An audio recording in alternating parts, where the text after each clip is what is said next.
समझ नहीं आ रहा अपने सैलरी इंक्रीमेंट का क्या करूं। बेटा इतना क्या सोच रहा है, अपने म्यूचुअल फंड्स के एसआईपी का टॉपअप करा ले। This is the right time. क्या समझ में नहीं आया। बेटा इतना क्या सोच रहा है, अपने म्यूचुअल फंड्स का एसआईपी टॉपअप करा ले। This is the right time. अब समझा।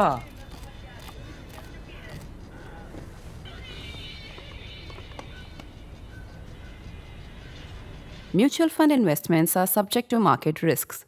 Read all scheme-related documents carefully. I know you like me telling stories and I can go on doing it all the time, but that is not cut the clutter. Cut the clutter occasionally, maybe once in a few months, I do storytelling. And that is when a cluttered story, a particularly cluttered story finds a present context. So see what has happened in Uttarakhand with this landslide or glacier burst, in a sense, the disaster in the river. Now, what's happened is there are many theories. Among the many theories also is something that I have seen that it could be caused in some ways by a nuclear monitoring device that in the mid-60s, Indian climbers working for Intelligence Bureau and the CIA had left at the foot of the Nanda Devi massif. And I also saw an interview on one of the TV channels where Captain M.S. Kohli, who was the captain commander of this mission, but also he's a famed Indian mountaineer. He was also the captain of the first successful Indian climb on the Everest in 1965. So he said, I can't rule out that this has happened because of this. At the same time, I have no confirmation, and he described what this piece of equipment was like and how much energy it contained. So first of all, let me get some facts out of the way, because if it really was a case of a plutonium device causing release of a lot of energy and that energy getting the glacier to break, etc., then we would have seen a lot of radioactivity by now. So there is no need to spread panic. Right now, unless you find radioactivity anywhere, and I'm sure people are checking there and keeping track, you cannot attribute it to the device. What it does, however, is because this device was in the same neighborhood where this break of the rock or the glacier or whatever has taken place, and also because this has been mentioned and discussed, this gives me the opportunity to tell you a bunch of very interesting stories. Now, how did this story first came into the Indian consciousness? If this was a mission between the CIA and Intelligence Bureau, remember in mid-60s there was no RAW. There was only the IB. IB did all the intelligence work, domestic and international, and the legendary IB chief B.N. Malik was in command. He served as IB chief for 14 years, and I will tell you about him also. So this operation was carried out. This remained a secret. In 1979, in fact on 15th of April 1979, late Kuldeep Nayyar broke a story on the front page of the Indian Express. It was a lead story in the Indian Express where he talked about this nuclear device that he said the Indian and American climbers or joint American-Indian mission had taken to Nanda Devi and had left it there. And it was lost since then. And that recently then, that's the reason the story broke, Indian Air Force had sent a special helicopter mission to look for this device. And how do you look for this device from a helicopter? 1979 technology was not so developed, but Geiger counters were always there. So look for radiation and whatever technical means were available to search for the device. In fact, this device was at such an altitude that normal helicopters of Indian Air Force were not capable of going up to those altitudes. So these helicopters were modified. In fact, I also know the pilots of the helicopters, but I shall not mention their names even now. Anyway, so Kuldeep Nayyar broke this story. And then there was a bit of controversy. There was some discussion in Parliament, but no side wanted to make a big deal of it because everybody knew what it was about. Because in 1964, the Chinese had tested their first nuclear weapons. As that happened, everybody got worried. India got really worried because India was next door and India had just lost a war to the Chinese in 1962. China and Pakistan were becoming close friends, and the Americans were very concerned about the Chinese nuclear program. So the idea was to plant this device at a place in the Himalayas where it's high enough to pick up information, signals, radiation, whatever, from the Tibet side if there was any nuclear activity, particularly going as far as Lop Nor. Now you remember that there is geography involved, there is geography and geology involved, which is that you may be sitting anywhere, you may be a little higher than some place, but still there is a limit to how far you can look. Look at the sea, for example. You may sit on one of these high chairs on which lifeguards sit, but even then you can see into the horizon only up to a distance. After that, the curvature of the earth comes in the way and you can't see more.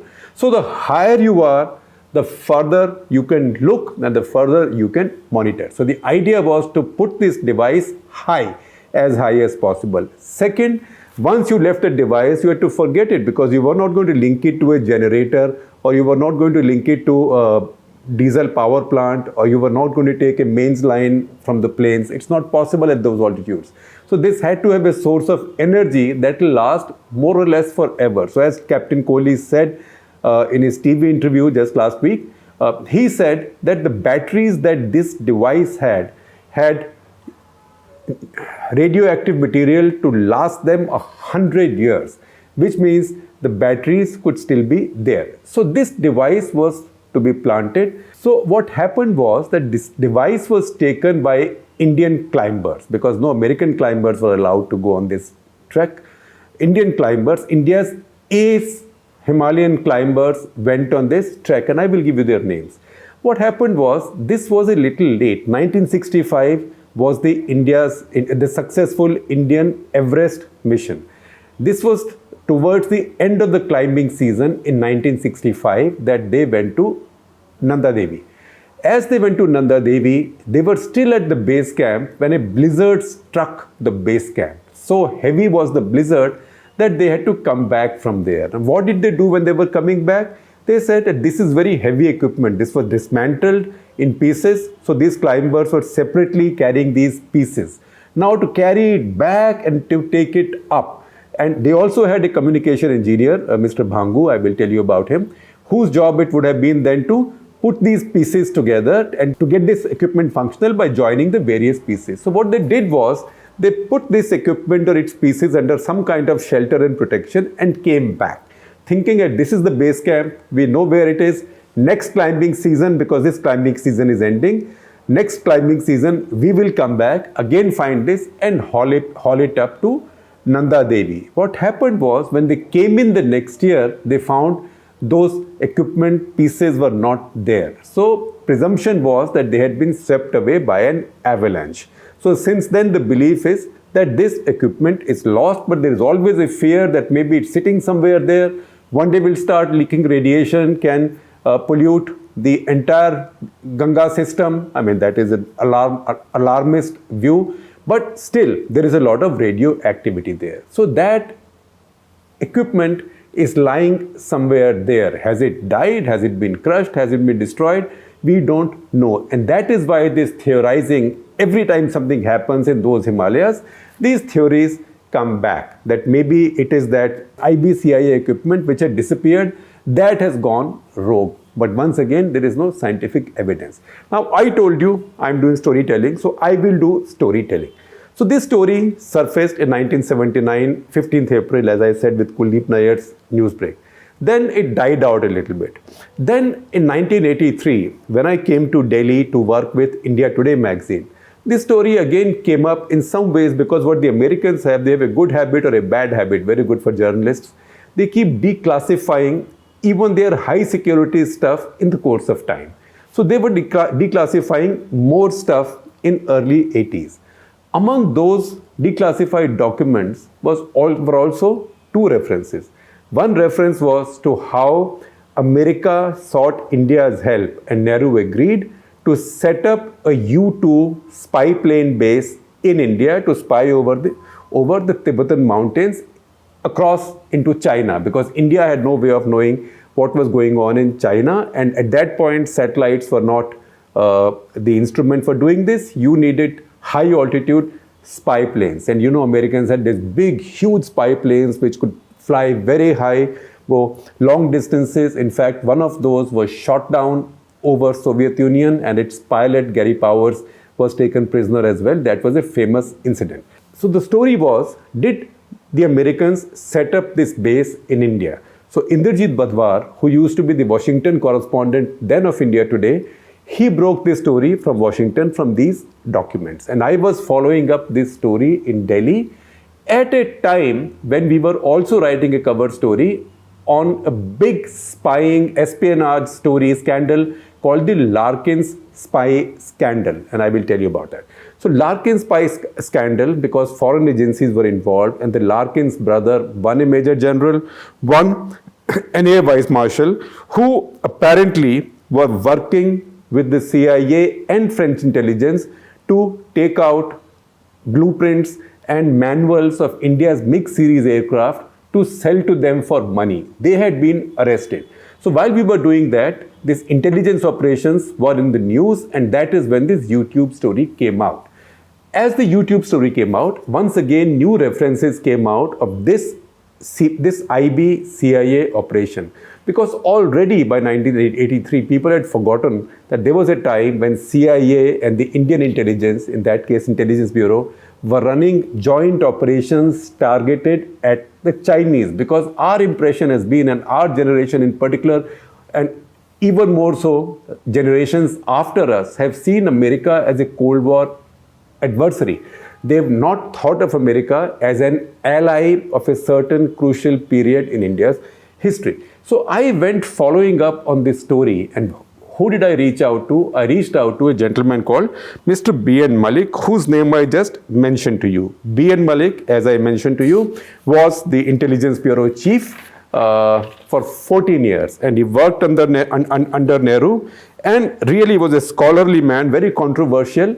His trilogy, he wrote 3 books on the time he spent with Nehru. So his trilogy is one of the most definitive accounts of Indian politics, India's security situation, Kashmir problem between 1948 and mid-60s or late 60s until he was there. So his trilogy is called 3 books. My Years with Nehru, 1948-64, because Nehru died in 64, 27th May. Second, My Years with Nehru, The Chinese Betrayal. That is how the Chinese betrayed India, although B.N. Malik was also blamed for intelligence failure.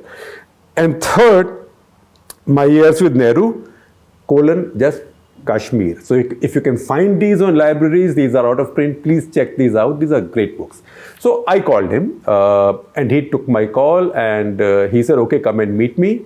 And he gave me the address. So I went to meet him. It was in Vasant Vihar in Delhi. And I stopped in front of a house, nice house, a Vasant Vihar house. I was on my motorbike. But I was a bit surprised because I thought I'd come to the wrong address. The number was right, but the nameplate said H.A. Barari, B-A-R-A-R-I. Now, H.A. Barari, I knew at that point, was number 2 in the Intelligence Bureau. He later rose to become the Director of Intelligence Bureau. So I said, I'm coming to B.N. Malik's house. Why have I landed up at H.A. Barari's house?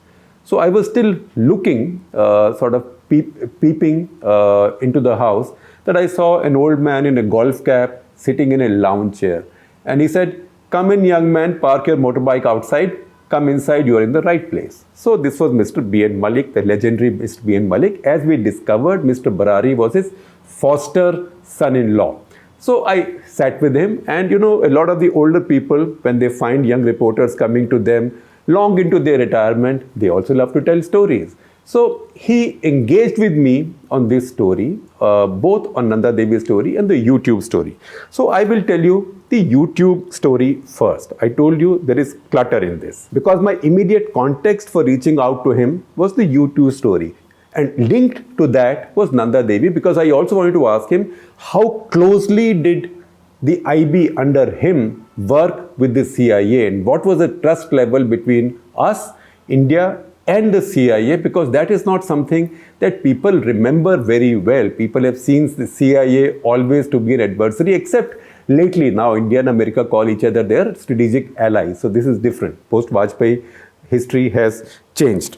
Anyway, so he said yes, America had proposed to Nehru, and America had done this through John Kenneth Galbraith, who was America's ambassador to India and who had Nehru's ear. So he had gone to Nehru and he had said that, look, we all need to know what's happening on the Chinese side across the Himalayas, particularly on their nuclear programs, but also on their military movements. We have no way of knowing and you have no way of knowing. So if we find out, we can tell you. And the Chinese had concerns about Americans coming in from the Pakistan side at that point. In fact, it's one of those funny Cold War stories, because American U-2 aircraft those days were flying from Peshawar over China, but from there the Tibetan region is too far.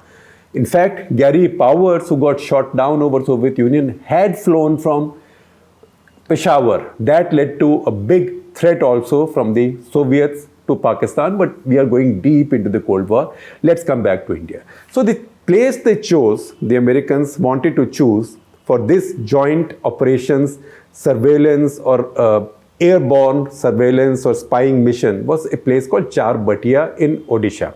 It was an airstrip, an air base had to be built there. So in general, Nehru was open to it, but he balked a little bit because he wasn't sure this was the right thing to do.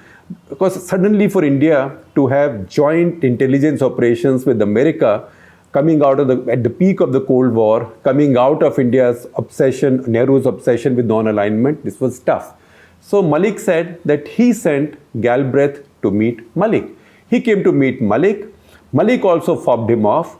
And then as Nehru was persuaded even more, Malik said, okay, you can do it, you can allow it, but on one condition, that when they bring back their film, see, this is a pre-digital age, you had to shoot these things in long spools of film. When they bring back the film, the lab to process the film should also be set up at Char Bhatia, and India should have equal access to all those pictures in real time, not that they will go to Langley, Virginia, and then they will send back to you what they want to give to you. So Nehru insisted on that. Galbraith again said, look, that is too much work, miles and miles of film will come. How are we going to process it? How are we going to set up a lab this size? But Nehru insisted that they do it, and then Malik told me that this was not done. It was later, I will come back to Nanda Devi, because stories are linked and cluttered, like all spy stories. So I also thought that, all right, this had not happened, that this was planned but did not happen, convinced by the old man. So the other thing that B.N. Malik told me was that T.T. Krishnamachari, he was a minister in Nehru's cabinet. He was now Minister for Economy and Defense Coordination. He was one of the very few pro-Western ministers in Nehru's cabinet. So he had gone to America on a visit. So Americans also reached out to him to get him to persuade Nehru to allow this base at Char Bhatia to come up. And he sent a long cable from Washington to Nehru, persuading him to say yes. He said Nehru just ticked him off and told him to mind his own business. But as I will tell you, later I discovered there was a surprise. Something indeed had happened there. In 2013, in Indian Express, when I was the editor, Manu Pabbi, who was our stellar defense reporter, he wrote a wonderful story. It was a scoop, again based on declassified American documents, saying that some flights of U-2s had indeed taken place from Char Bhatia. Definitely one on May 23, 1964. Remember, that's a very significant date. And so my first reaction was that, oh, that means the old man, B.N. Malik, sold me a dummy. But he was an intelligence man. It was his job to sell me a dummy. He didn't want, particularly in 1983, for it to come out that these flights had actually been carried out. And also maybe because he was such a Nehru loyalist, he wanted to also protect Nehru's reputation. It so happened that 23rd of May 1964 was the first such flight. 27th of May 1964, within 4 days of this, Nehru died. As Nehru died, this joint Char Bhatia operation also faded, it seems. Char Bhatia remains an airborne surveillance, airborne intelligence operations base even now. In fact, ARC, Aviation Research Center, which is a kind of a unit of RAW, operates from there, and they have a bunch of aircraft with special equipment and electronics, etc. This is no secret. This is a well-known public fact. So that was the story of Char Bhatia. So what it does is, it sets into perspective the period when India and America were working so close together against a common threat, that was China. So the Americans proposed that we have create this nuclear powered device, which if we can put high enough on the Himalayas, can look deep enough into the Chinese side, maybe not as far as Lopnor, where the Chinese test sites were, because by that time maybe the curvature of the earth will come in the way, but far enough for us to know what is going on. So proposed that this be set up at Kanchenjunga. So rest of the story we know from a wonderful Indian climber, a star Indian climber called Captain M.S. Kohli. Captain M.S. Kohli was the captain of the Indian successful Everest mission. He did not do the summit, but his team did the summit. He was the captain of the climbing team. He also was in charge of this operation at Nanda Devi. So he wrote a book later, and that's another book that's currently available that you should look for at some point. I borrowed a copy from him, called Spies in the Himalayas, Secret Missions and Perilous Climbs. So that book has an account of this climb as well. This book was published by University of Kansas. Captain Kohli was captain not as in the army, captain as in the Navy, which is a much higher rank. After that, he was seconded to Indo-Tibetan Border Police, because climbing was his passion, not seafaring so much as climbing, and then doing adventurous things. So he tells you in that book that in this expedition, he had India's best, the finest climbers. Because he said first the Americans said that we want to go to Kanchenjunga. So Americans took these Indian climbers who were all affiliated with the Intelligence Bureau. So they were all seconded out to intelligence operations. India has been good at this stuff, believe me. So they were taken to Alaska by the CIA to be trained by CIA's climbers at their school. And they were also made familiar with this equipment and how this equipment works, how to dismantle it, how to put it back together. So he said that we were trained and we were told to go to Kanchenjunga. But he said he told them that, look, Kanchenjunga is too high for us to be carrying this, because by that time it's a tough peak to climb, much tougher, it's much higher altitude, but we will not be able to take it up. Even if we take it up, somehow we will not have the energy left at that point to put these pieces together to make a functional piece out of these dismantled pieces. So he persuaded the Americans that if you go to Kanchenjunga, you have only a 1 in 4 chances of succeeding. He suggested instead a peak called Nanda Kot in Uttarakhand Himalayas.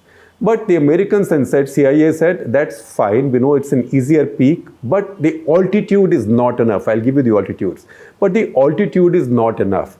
It was then that Captain Kohli suggested that they go to Nanda Devi instead. So if you look at these massives, these peaks, then I will tell you the altitudes, but you can also look at the mountain map.